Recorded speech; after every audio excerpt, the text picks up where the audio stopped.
Elon Musk's wealth has surpassed $200 billion. It would take the median U.S. worker over 4 million years to make that much. Wealth inequality is eating this country alive. We're now in America's second Gilded Age, just like the late 19th century, when a handful of robber barons monopolized the economy, kept wages down, and bribed lawmakers. While today's robber barons take joyrides into space, the distance between their gargantuan wealth and the financial struggles of working Americans has never been clearer. During the first 19 months of the pandemic, U.S. billionaires added $2.1 trillion to their collective wealth, and the rich have enough political power to cut their taxes to almost nothing, sometimes literally nothing.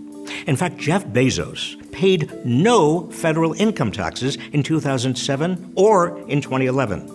By 2018, the 400 richest Americans paid a lower overall tax rate than almost anyone else. But we can't solve this problem unless we know how it was created in the first place. Let's start with the basics. Wealth inequality in America is far larger than income inequality. Income is what you earn each week or month or year. Wealth refers to the sum total of your assets.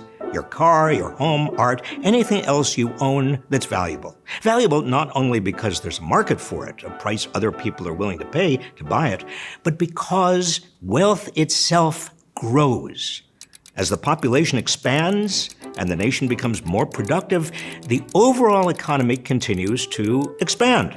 This expansion pushes up the values of stocks, bonds, rental property, homes, and most other assets. Of course, recessions and occasional depressions can reduce the value of such assets, but over the long haul, the value of almost all wealth increases. Next, personal wealth comes from two sources. The first source is the income you earn but don't spend. That's your savings. When you invest those savings in stocks, bonds, or real property or other assets, you create your personal wealth, which, as we've seen, grows over time. The second source of personal wealth is whatever is handed down to you from your parents, grandparents, and maybe even generations before them. In other words, what you inherit. The wealth gap between the richest Americans and everyone else is staggering. In the 1970s, the wealthiest 1% owned about 20% of the nation's total household wealth. Now, they own over 35%. Much of their gains over the last 40 years have come from a dramatic increase in the value of shares of stock. For example, if someone invested $1,000 in 1978 in a broad index of stocks, say the S&P 500, they would have $31,823 today, adjusted for inflation. Who's benefited from this surge? The richest 1%, who now own half the entire stock market. But the typical worker's wages have barely grown. Most Americans haven't earned nearly enough to save anything. Before the pandemic, when the economy appeared to be doing well, almost 80% were living paycheck to paycheck. So as income inequality has widened, the amount that the few high-earning households save, their wealth, has continued to grow. Their growing wealth has allowed them to pass on more and more wealth to their heirs. Take, for example, the Waltons, the family behind the Walmart empire, which has 7 heirs on the Forbes billionaires list.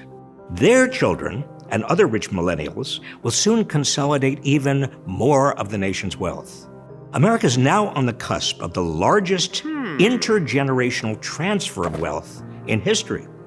As wealthy boomers pass on, somewhere between $30 to $70 trillion will go to their children over the next 3 decades.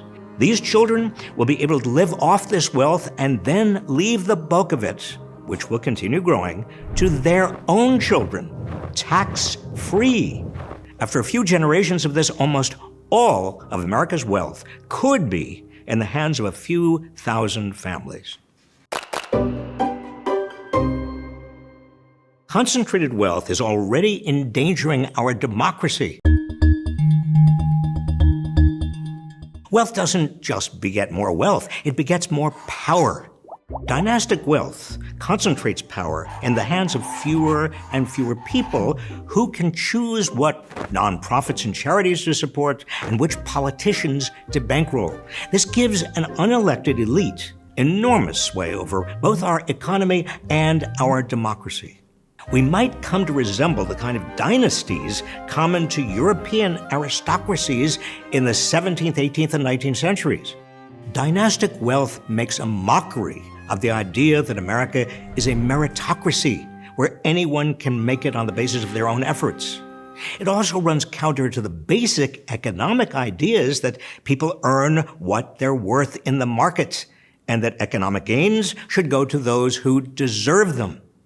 Finally, wealth concentration magnifies gender and race disparities because women and people of color tend to make less, save less, and inherit less.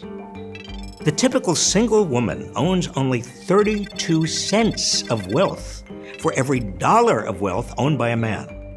The pandemic likely increased this gap. The racial wealth gap is even starker. The typical black household owns just 13 cents of wealth for every dollar of wealth owned by the typical white household. The pandemic likely increased this gap too.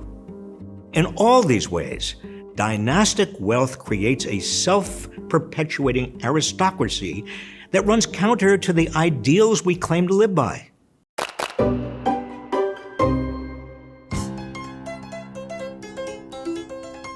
The last time America faced anything comparable to the concentration of wealth we face today was at the turn of the 20th century. That was when President Teddy Roosevelt warned that, quote, a small class of enormously wealthy and economically powerful men whose chief object is to hold and increase their power, unquote, could destroy American democracy. Roosevelt's answer then was to tax wealth. Congress enacted two kinds of wealth taxes. The first, in 1916, was the estate tax, a tax on the wealth someone has accumulated during their lifetime, paid by the heirs who inherit that wealth. The second tax on wealth, enacted in 1922, was a capital gains tax, a tax on the increased value of those assets paid when those assets are sold. But both of these wealth taxes have shrunk since then, or become so riddled with loopholes that they haven't been able to prevent a new American aristocracy from emerging. The Trump Republican tax cut enabled individuals to exclude $11.18 million from their estate taxes. That means one couple can pass on more than $22 million to their kids tax-free. Not to mention the very rich often find ways around this tax entirely. As Trump's former White House National Economic Council Director Gary Cohn put it, only morons pay the estate tax. What about capital gains on the soaring values of wealthy people's stocks, bonds, mansions, and works of art? Here, the biggest loophole is something called the stepped-up basis. If the wealthy hold on to their assets until they die, their heirs inherit them without paying any capital gains taxes whatsoever. All the increased value of those assets is simply erased for tax purposes. This loophole saves heirs an estimated $40 billion a year.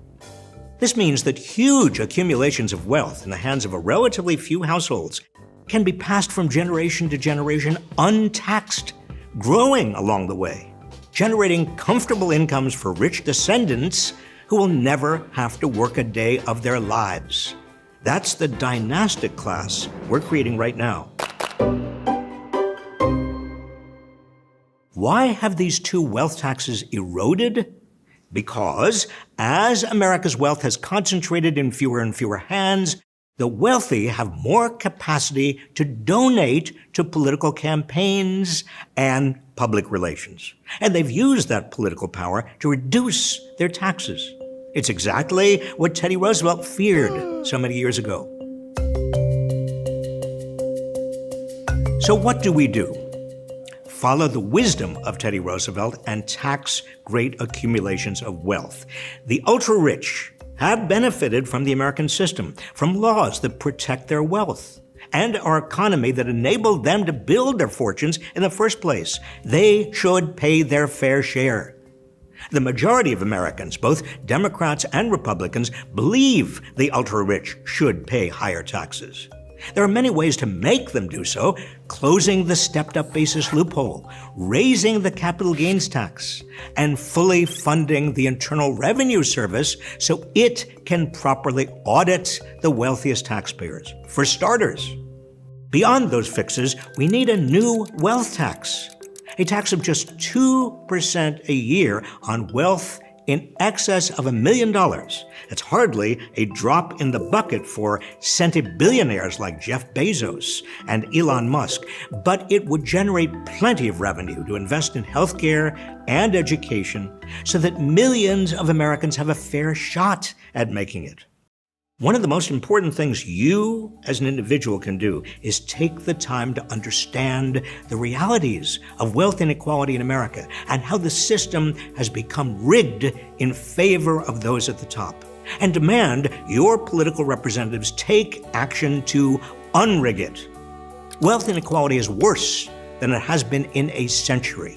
We have to stop this vicious cycle and demand an economy that works for the many, not one that concentrates more and more wealth in the hands of a privileged few.